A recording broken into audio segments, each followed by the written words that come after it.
একটি জীবন যখন আরেকটি জীবনকে পৃথিবীতে আনে তখন প্রতিটি মুহূর্ত হয়ে ওঠে অমূল্য। ভুল হলে হারিয়ে যেতে পারে দুইটি জীবনই। একজন মা যখন সন্তানের জন্ম দেন তা কেবল একটি জীবনের শুরু নয়, এক অদেখা অচেনা সাহসিকতারও গল্প। তবে এই জন্মযাত্রা সব সময় সহজ হয় না। চিকিৎসা সেবা না পেলে, প্রসবের সময় অনাকাঙ্ক্ষিত জটিলতা দেখা দিলে মা ও নবজাতক দুজনই পড়তে পারেন বিপদের মুখে। বাংলাদেশে এখনও অনেক নারী বাড়িতেই প্রশিক্ষণহীন কারো সহায়তায় সন্তান প্রসব করেন। এতে মাতৃমৃত্যু বা নবজাতকের জটিলতা বেড়ে যায়। অথচ সময় মতো সিদ্ধান্ত ও চিকিৎসা থাকলে এসব বিপদ অনেকটাই প্রতিরোধযোগ্য। প্রসবের পূর্ব প্রস্তুতি নিশ্চিত করতে পারে নিরাপদ মাতৃত্ব। প্রসবকালীন সচেতনতার প্রথম ধাপই হল সঠিক গর্ভকালীন পরিচর্যা। নিয়মিত আল্ট্রাসাউন্ড, রক্তচাপ ও রক্তের সুগার লেভেল পরীক্ষা, প্রয়োজন মতো আয়রন ও ফোলিক অ্যাসিড সাপ্লিমেন্ট, এই সাধারণ অথচ জরুরি বিষয়গুলোই ভবিষ্যতের জটিলতা রোধে কার্যকর।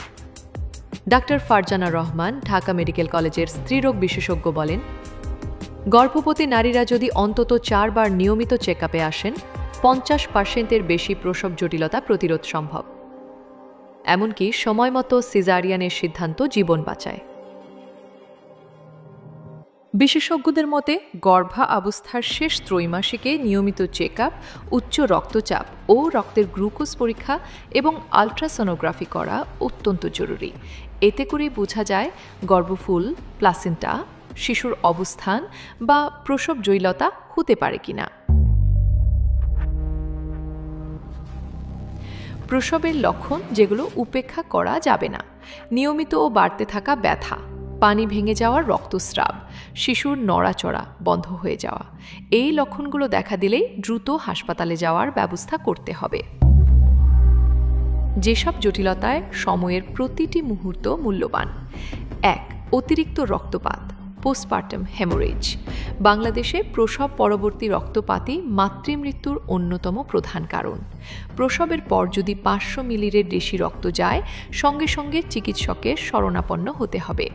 সঠিক সময়ে অক্সিটোসিন প্রয়োগ ও পর্যাপ্ত রক্ত মজুদ থাকলে এই সমস্যা প্রতিরোধযোগ্য, বলছিলেন ডাক্তার সুমাইয়া হক, ঢাকা মেডিকেল কলেজ হাসপাতালের গাইনোকোলজিস্ট। 2. ব্রিচ ডেলিভারি বা কর্ড প্রোলাপস। যদি শিশুর মাথার পরিবর্তে পা আগে বের হয় বা নাভি তার বাইরে চলে আসে, তাহলে জরুরি ভিত্তিতে সিজারিয়ান করতে হয়। 1 মুহূর্ত দেরি মানে শিশুর জীবন ঝুঁকিতে পড়তে পারে। 3. শিশুর শ্বাসকষ্ট বা কাঁদতে না পারা। জন্মের পর নবজাতক যদি কাঁদে না বা নিঃশ্বাস না নেয়, তবে সঙ্গে সঙ্গে রেসুসিটেশন দিতে হয় অথবা NICUতে স্থানান্তর করতে হয়। যাচ: খিঁচুনি ও উচ্চ রক্তচাপ, এক্লাম্পসিয়া। গর্ভকালীন রক্তচাপ বেড়ে গেলে প্রসবের সময় খিঁচুনি হতে পারে। এমন অবস্থায় মা, শিশু উভয়ের জন্য জরুরি চিকিৎসা প্রয়োজন। বাংলাদেশের পরিসংখ্যান, প্রথম আলো প্রতিবেদন ভিত্তিক মাতৃমৃত্যু হার 2022, প্রতি লাখে 161 জন সিজারিয়ান জন্ম। শহরে 67 গ্রামে 33। অনিরাপদ প্রসবের হার প্রায় 48। মা এখনও বাড়িতে সন্তান প্রসব করেন। একটি সচেতনতা জীবন বাঁচাতে পারে।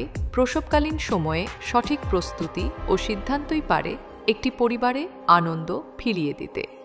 এজন্য দরকার মা-বাবার সচেতনতা, পারিবারিক সহায়তা এবং চিকিৎসা সেবার নাগাল পাওয়া। মাতৃত্ব একটি প্রাকৃতিক প্রক্রিয়া হলেও তাতে অবহেলা চলতে পারে না।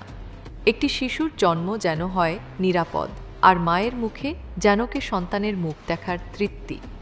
সেটাই হোক আমাদের সকল প্রচেষ্টার লক্ষ্য। তথ্য ও কারিগরি সহযোগিতায় Mohammad Shakibul Islam, BD news today, I desk.